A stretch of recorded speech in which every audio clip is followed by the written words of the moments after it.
Powered by the Montana Television Network. This is the 530 News on KPAX, Montana's news leader. Good evening, I'm Dennis Bragg. And I'm Jill Valley. Ravalli County commissioners are sharply criticized for backing a bill by Senator Steve Daines to remove some Montana federal lands from the list of wilderness study areas, with dozens of people saying the board is circumventing public input. But others backing the measure say action is needed to lift the stalemate that's existed for 40 years. It's a dispute that's not getting any easier to resolve. What should happen to 5 of Montana's wilderness study areas? The tracts that were set aside in 1977 but later left out of a bill to create new wilderness in a pocket veto by President Reagan. Senator Steve Daines suggests it's time to take them out of WSA status. But that idea was widely panned today by a crowd of more than 250 people who showed up to ask Ravalli County commissioners to recall a controversial letter supporting the Daines bill. Speakers blasted the board and the senator for not getting more public input before taking the position and reviewing the decades of debate over the wilderness designation. I think if you review all of those, you'll see that there is indeed support for wilderness in Ravalli County. There is support for releasing portions of these. So it's not all or nothing. They would like to be heard. This meeting and this hearing should have been held by Senator Daines before it ever got to this point. It's not pitting one Montana against another. Let's do this process right. Let's stop shopping for excuses and start listening to all. You obviously take your marching orders from Senator Daines. I mean, you're a grown man. Come on. Some of the snowmobilers and mountain bike riders who've been shut out of the Blue Joint and Sapphire for the past couple of years say they would like to see the Daines bill approved so it could resolve the future status of the wilderness study areas. It just simply takes the WSA repeal or status off of the lands. That's all it does. Then it opens up the door for a collaborative process. Congress has failed to act on those areas for the last 30 years. This has created a horrible mess. Now, after the 3-hour hearing, commissioners let the letter stand, but they will continue to take public input as they monitor the progress of the Daines bill in Congress. 2 men appeared in federal court today on drug trafficking charges in connection with an early morning raid on a Missoula area home this week. MTN's Augusta McDonald has more on the unlikely neighborhood where much of this drug trafficking is suspected to have occurred. In the Canyon Creek neighborhood west of Missoula, months of suspicious activity did not go unnoticed. People have told me in this area it's a nice neighborhood. It's where people buy houses to raise their families. And that's why since August, the Missoula County Sheriff's Office has responded to almost 30 complaints of drug traffic and suspicious people at this house. Early Tuesday morning, neighbors told me they heard loud bangs coming from the house and saw law enforcement vehicles blocking the area as a federal SWAT team raided the residence and another structure on the property. The FBI Regional Violent Crime Task Force is a collaboration of local and federal agencies who investigate violent crimes like drug trafficking where firearms are involved. According to court documents, they have been investigating complaints about 40-year-old Alan Harwood for months now, who is listed as owning this Calistoga Lane property. He was charged in federal court Wednesday along 20-year-old Desmond Petrone, both for conspiracy to distribute 500 grams or more of methamphetamine and possession of a firearm in furtherance of a drug trafficking crime. Although no one in the neighborhood was willing to be interviewed on camera, I was told that they are still afraid for their safety as there continues to be multiple people using the house and the detached garage on the property, described in court documents as a flop house where people use methamphetamine. Augusta McDonald, MTN News, Missoula. Now, prosecutors say they've been the suspects have been making trips to Washington to buy meth and are selling it in Missoula for close to 5 times more than what they bought it for in Spokane. If you have concerns about possible drug activity in your neighborhood, law enforcement say contact them, and we have more information about how to do that on our website. A federal jury in Billings today convicted a Missoula man of trafficking women and minors for sex and other crimes following an investigation into interstate prostitution.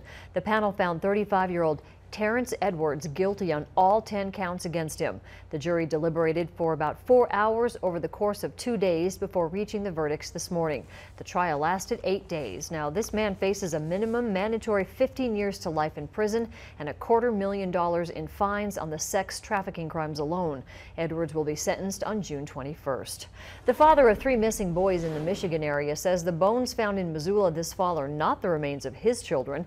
A cleaning crew found a box containing skeletal remains in a shed on the 2100 block of South 12th Street West that included a partial human jawbone and other bone fragments. Investigators believe those bones came from 3 different children, not necessarily these though. They're not even sure how old the remains are. But the discovery did get the attention of police in Michigan, who are looking for these 3 brothers who vanished in 2010. Their father is in prison in connection to the case. He recently told the Detroit TV station the bones are not those of his boys, Andrew, Alexander, or Tanner. They were last seen in 2010 after John Skelton failed to return them to his estranged wife after a visit. He claims he gave his boys away to protect them from their mother. The children have not been seen since. DNA testing is being done on the remains found in Missoula. However, it is not known if there's enough material to ever get an exact identification. Well, turning now to weather, get ready for some more cold and snow for the latest. Let's check in now with Chief Meteorologist Erin Yost for her first forecast. Erin? That's right. Some Arctic air is on the way today. Kind of hard to tell that's coming, especially if you're in the Bitterroot Valley, where we've seen temperatures well into the 40s, even a couple of low 50s popping up on a few observation sites. This is Hamilton, our First Security Bank ICAM, a breezy day as well. In a northwesterly flow, we have continued to see very isolated mountain snow and valley rain. It's that cold air that's on the other side of the divide currently that's going to start to push off towards the west here as we move into the next day or so, interacting with some incoming moisture. We do have some winter storm warnings that have been posted and winter weather advisories. I've got the full forecast on the way. Following up on a story we reported yesterday, we're learning more about the 2 people who were killed when a plane registered from Darby crashed yesterday in Southern California. Witnesses in the area captured the frightening scene on video as the pilot tried to gain control of this airplane. Kelly Hessedal continues our coverage from California.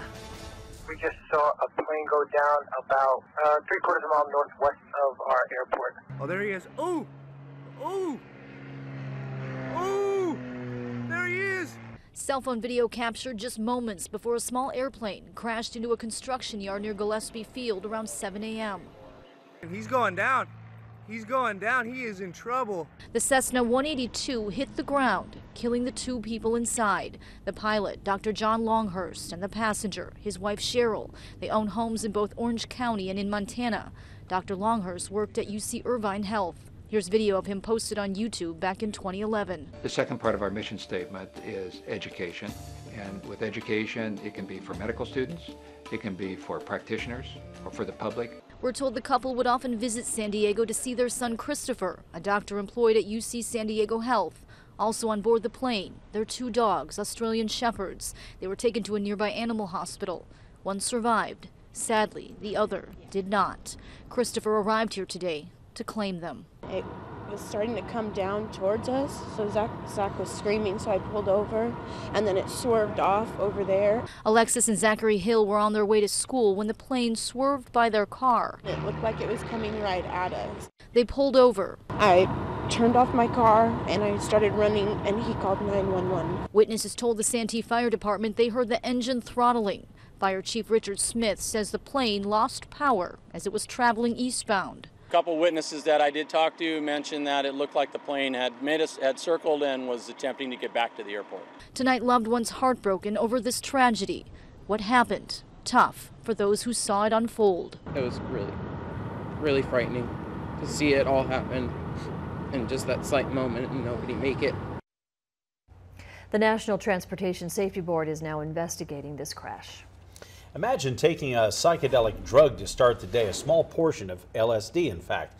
It may seem surprising, but that's exactly what some young professionals are doing here in Montana before work or class. MTN's Kent Lutzen joins us live in the studio now with more on how LSD users say microdosing helps with mental health and self-improvement. Kent. Thanks, Jill and Dennis. When we think of psychedelics, we think of the 60s, Janis Joplin, tie-dye shirts, the hippie generation. But the use of LSD has morphed. In fact, many young professionals are self-medicating their anxiety and depression with small portions of hallucinogens. Many say it helps escape the frustrating cycles of overthinking, and others even say it has given them a creative edge in their architecture class.